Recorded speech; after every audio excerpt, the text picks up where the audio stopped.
महाशिवरात्रि की कथा।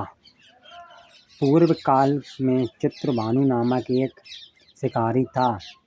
जानवरों की हत्या करके वह अपने परिवार को पालता था। वह एक साहूकार का कर्जदार था, लेकिन उसका ऋण समय पर न चुका सका। क्रोधित साहूकार ने शिकारी को शिव मठ में बंदी बना लिया। संयोग से उस दिन शिवरात्रि थी। शिकारी ध्यान मगन होकर शिव संबंधी धार्मिक बातें सुनता रहा। चतुर्दशी को उसने शिवरात्रि व्रत कथा भी सुनी। शाम होते ही साहूकार ने उसे अपने पास बुलाया और ऋण चुकाने के लिए विषय में बात की। शिकारी अगले दिन सारा ऋण लौटा देने को वचन देकर बंधन से छूट गया। अपने दिनचर्या की भांति वह जंगल में शिकार के लिए निकला, लेकिन दिन भर बंदी गृह में रहने के कारण भूख प्यास से व्याकुल था। शिकार खोजता हुआ वह बहुत दूर निकल गया। जब अंधकार हो गया तो उसने विचार किया कि रात जंगल में ही बितानी पड़ेगी। वह वन एक तालाब के किनारे एक बेल के पेड़ पर चढ़कर रात बिताने को इंतजार करने लगा। बेलुआ वृक्ष के नीचे शिवलिंग था, जो बेलपत्रों से ढका हुआ था। शिकारी का उसका पता न चला। पांडव पड़ाव बनाते समय उसने जो टहनियाँ तोड़ी वे संयोग से शिवलिंग पर गिरती चली गईं। इस प्रकार दिन भर भूखे प्यासे शिकारी का व्रत भी हो गया और शिवलिंग पर बेलपत्र भी चढ़ गए। एक पहर रात बीत जाने पर एक गर्भवती हिरणी तालाब पर पानी पीने पहुंची। शिकारी ने धनुष पर तीर चढ़ाकर ज्यों ही प्रतिज्ञा खींची। हिरणी बोली, मैं गर्भवती हूँ, शीघ्र ही प्रसव करूँगी। तुम एक साथ दो जीवों की हत्या करोगे, जो ठीक नहीं है। मैं बच्चे को जन्म देकर शीघ्र ही तुम्हारे समक्ष प्रस्तुत हो जाऊँगी, तब मार लेना। शिकारी ने प्रतिज्ञा ढीली कर दी और हिरणी जंगली झाड़ियों में लुप्त हो गई। प्रतिज्ञा चढ़ाने तथा ढीली करने के वक्त कुछ बिल्व पत्र अनायास ही टूटकर शिवलिंग पर गिर गए। इस प्रकार उससे अनजाने में ही प्रथम प्रयार का पूजन भी संपन्न हो गया। कुछ ही देर बाद एक और हिरणी उधर से निकली। शिकारी को की प्रसन्नता की ठिकाना न रहा। समीप आने पर उसने धनुष पर बाण चढ़ाया। तब उसे देख हिरणी ने विनम्रतापूर्वक निवेदन किया, हे शिकारी, मैं थोड़ी देर पहले ऋतु से निवृत्त हुई हूँ, कामातुर विरहणी हूँ, अपने प्रिय की खोज में भटक रही हूँ। मैं अपने पति से मिलकर शीघ्र ही तुम्हारे पास आ जाऊँगी।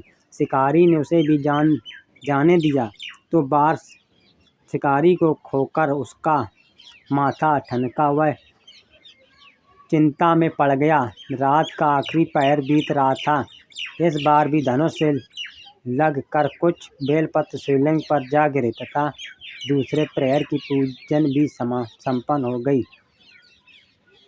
तभी एक अन्य हिरणी अपने बच्चों के साथ उधर से निकली। शिकारी के लिए यह स्वर्णिम अवसर था। उसने धनुष पर तीर चढ़ाने पर देर नहीं लगाई। वह तीर छोड़ने ही वाला था कि हिरणी बोली, हे शिकारी, मैं इन बच्चों को इनके पिता के हवाले करके लौट आऊँगी। इस समय मुझे मत मारो। शिकारी हंसा और बोला, सामने आए शिकार को छोड़ दूँ? मैं ऐसा मूर्ख नहीं हूँ। इससे पहले मैं 2 बार अपना शिकार खो चुका हूँ। मेरे बच्चे भूखे प्यासे व्यग्र हो रहे हैं। उत्तर में हिरणी ने फिर से कहा, जैसे तुम्हें अपने बच्चों की ममता सता रही है, ठीक वैसे ही मुझे भी ये शिकारी मेरा विश्वास करो। मैं इन्हें इनके पिता के पास छोड़कर तुरंत लौटने की प्रतिज्ञा करती हूँ। हिरणी को दीन स्वर सुनकर शिकारी को उस पर दया आ गई। उसने उस मृगी को भी जाने दिया। शिकारी के अभाव में था। भूख प्यास से व्याकुल शिकारी अनजाने में ही बेल वृक्ष पर बैठा बेल पत्र तोड़ तोड़कर नीचे फेंकता रहा था। पाँव फटने को हुई तो एक हुष्ट पुष्ट भृंग उसी रास्ते पर आया। शिकारी ने सोच लिया कि इसका शिकार वह अवश्य करेगा। शिकारी की तनी प्रतिज्ञा देखकर मृग विनीत स्वर में बोला, हे शिकारी, यह तुमने मुझसे पूर्व आने वाली 3 मृगियों तथा छोटे छोटे बच्चों को मार डाला है, तो मुझे भी मारने में विलम्ब न करो, ताकि मुझे उनके वियोग में एक क्षण भी दुख न सहना पड़े। मैं उन हिरणियों का पति हूँ। यदि तुमने उन्हें जीवन दान दिया तो मुझे भी कुछ क्षण का जीवन दान देने की कृपा करो। मैं उनसे मिलकर तुम्हारे समक्ष उपस्थित हो जाऊंगी। मृग की बात सुनते शिकारी के सामने पूरी बात का घटना चक्र घूम गया। उसने सारी कथा मृग को सुना दी। तब मृग ने कहा, मेरी 3 पत्नियां जिस प्रकार प्रतिज्ञाबद्ध होकर गई हैं, मेरी मृत्यु से अपने धर्म का पालन नहीं कर पाएंगी। अतः जैसे तुमने उन्हें विश्वासपात बनाकर छोड़ा, वैसे मुझे भी जाने दो। मैं उनके सबके साथ तुम्हारे सामने शीघ्र ही उपस्थित होता हूँ। शिकारी ने उससे भी जाने दिया। इस प्रकार प्रातः हो गई। उपवास, रात जागरण तथा शिवलिंग पर बेलपत्र चढ़ने से अनजाने में ही पर शिवरात्रि की पूजा पूर्ण हो गई। पर अनजाने में ही की गई पूजन का परिणाम उसे तत्काल मिला। शिकारी का हिंसक हृदय निर्मल हो गया, उसमें भावदर्शिक का वास हो गया। थोड़ी ही देर बाद वह मृग समीपवर्ती शिकारी के समक्ष उपस्थित हो गया, ताकि वह उनका शिकार कर सके।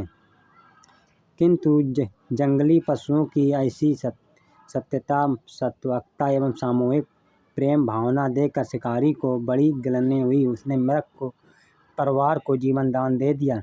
अनजाने में शिवरात्रि के व्रत का पालन करने पर भी शिकारी को मोक्ष की प्राप्ति हुई। जब मृत्यु काल में यमदूत उसके जीव को ले जाने आए तो शिवगणों ने उन्हें वापस भेज दिया तथा शिकारी को शिवलिंग ले गए।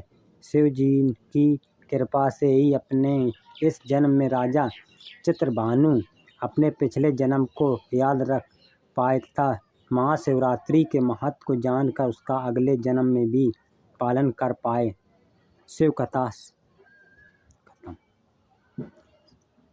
कथा यहीं से समाप्त होती है।